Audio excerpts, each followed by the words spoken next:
स्वागत है आपके अपने YouTube चैनल जीएस विद आशु 3.0 पर। बीपीएससी टीआरई 4.0 के लिए आज हम लोग वर्ल्ड हिस्ट्री से संबंधित अति महत्वपूर्ण प्रश्नों को देखने वाले हैं इस वीडियो में। इसमें सारे के सारे प्रश्न बहुत ही सिलेक्टेड दिए गए हैं जो आपके एग्जाम में आने की पूरी संभावना है, इसलिए वीडियो को लास्ट तक जरूर देखें। वीडियो स्टार्ट करने से पहले आप लोगों से एक ही रिक्वेस्ट है, प्लीज़ वीडियो को लाइक और सेशन ख़त्म होने के बाद किसी भी एक ग्रुप में शेयर जरूर कर दीजिएगा। चलिए शुरू करते हैं और आप लोग भी सोचिएगा अपना आंसर क्या हो सकता है।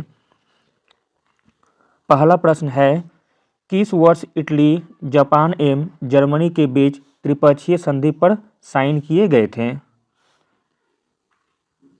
इटली, जापान एवं जर्मनी के बीच त्रिपक्षीय संधि पर साइन किए गए थे वर्ष 1940 में, ऑप्शन नंबर सी। अगला प्रश्न है, इंपॉर्टेंट है, संयुक्त राष्ट्र संघ के 6 प्रमुख अंग हैं, इनमें से कौन सा 6 प्रमुख अंगों में शामिल नहीं है? संयुक्त राष्ट्र संघ के 6 प्रमुख अंग हैं, इनमें से जो शामिल नहीं है वह हो जाएंगे संयुक्त राष्ट्र बाल विकास कोष, ऑप्शन नंबर ए।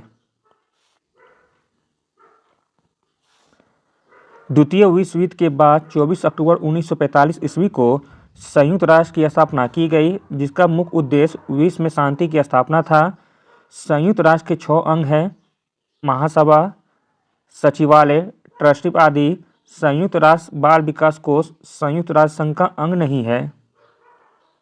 अगला प्रश्न है, द्वितीय विश्व युद्ध के बाद 2 कौन से ब्लॉक अस्तित्व में आए हैं? प्रश्न इंपॉर्टेंट है।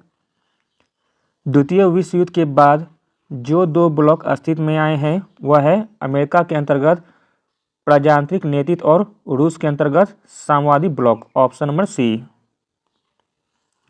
अगला प्रश्न देखते हैं, इंपॉर्टेंट है, निम्नलिखित देशों में से किस समूह के बीच त्रिपक्षीय संधि पर साइन किए गए थे? मोस्ट इंपॉर्टेंट प्रश्न है।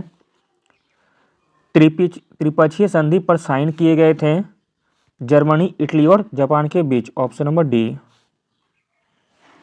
अगला प्रश्न है, किसने कहा था कि हमें समुद्रों तथा महासागरों में भी लड़ना होगा? तो दोस्तों यह कथन है आपका विंस्टन चर्चिल का, ऑप्शन नंबर ए सही हो जाएगा।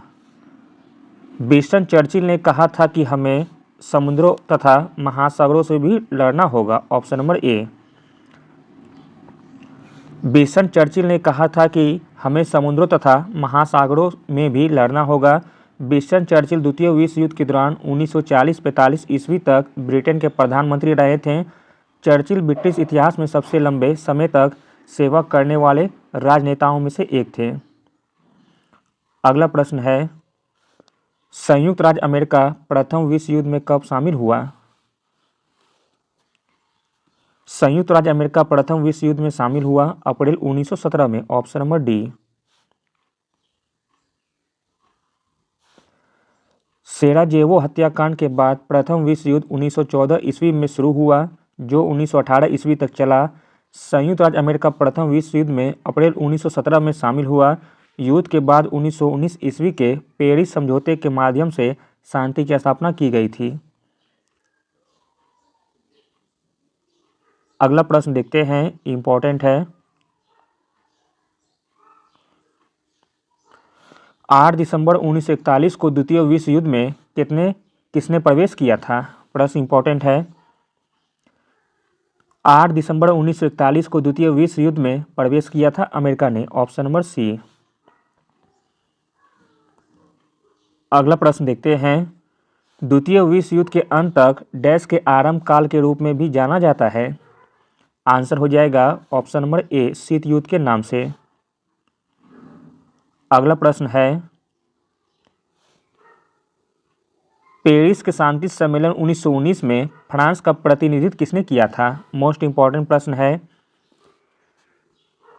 पेरिस के शांति सम्मेलन 1919 में फ्रांस का प्रतिनिधित्व किया गया था क्लेमेंसो के द्वारा, ऑप्शन नंबर सी। अगला प्रश्न है, 14 सूत्री कार्यक्रम डैश के द्वारा प्रस्तावित किया गया था? 14 सूत्री कार्यक्रम प्रस्तावित किया गया था वुडरो विल्सन के द्वारा, ऑप्शन नंबर ए। अगला प्रश्न देखते हैं, पेरिस शांति सम्मेलन में इटली का प्रतिनिधित्व किसने किया था? पेरिस शांति सम्मेलन में इटली का प्रतिनिधित्व किया गया था ऑरलैंडो के द्वारा, ऑप्शन नंबर बी। जबकि फ्रांस का प्रतिनिधित्व किया था क्लेमेंसू। अगला है, कई जर्मन वासियों का मानना था कि विश्व युद्ध प्रथम में पराजय एवं अपमानजनक वर्साई की संधि के लिए डैश उत्तरदायी था। आंसर हो जाएगा option number C, Weimar Republic. कई जर्मन वासियों का मानना था कि विश्व युद्ध प्रथम में पराजय एवं अपमानजनक वर्साई की संधि के लिए वाइमर रिपब्लिक उत्तरदायी था। अगला प्रश्न है, प्रथम विश्व युद्ध के बाद जर्मनी पर लगाई गई निर्धारित संधि का नाम बताइए। प्रश्न इंपॉर्टेंट है। प्रथम विश्व युद्ध के बाद जर्मनी पर लगाई गई निर्धारित संधि का नाम हो जाएगा वर्साई की संधि, ऑप्शन नंबर डी। अगला प्रश्न देखते हैं, इंपॉर्टेंट है।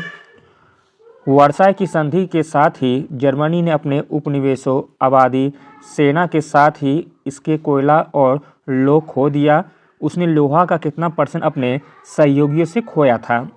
आंसर हो जाएगा ऑप्शन नंबर बी, 75%।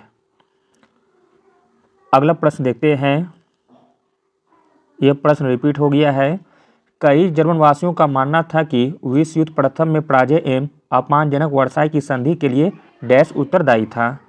आंसर हो जाएगा option number C, Weimar Republic. अगला प्रश्न है, नवंबर अपराधी किन्हें कहा जाता है?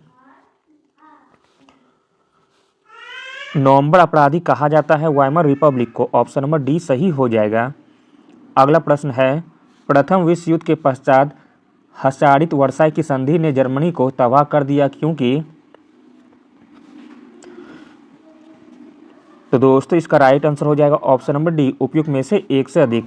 यह तीनों का कथन सही हो जाएगा। प्रथम विश्व युद्ध के पश्चात हस्ताक्षरित वर्साई की संधि ने जर्मनी को तबाह कर दिया क्योंकि जर्मनी ने उपनिवेश खो दिए, क्षतिपूर्ति की राशि अत्यधिक थी तथा इसे असैनिकरण कर दिया गया था। अगला और अंतिम प्रश्न देखते हैं, आर्थिक मंदी का कारण कौन सा नहीं है? आर्थिक मंदी का कारण नहीं है सामंतवाद का पतन, ऑप्शन नंबर सी सही हो जाएगा।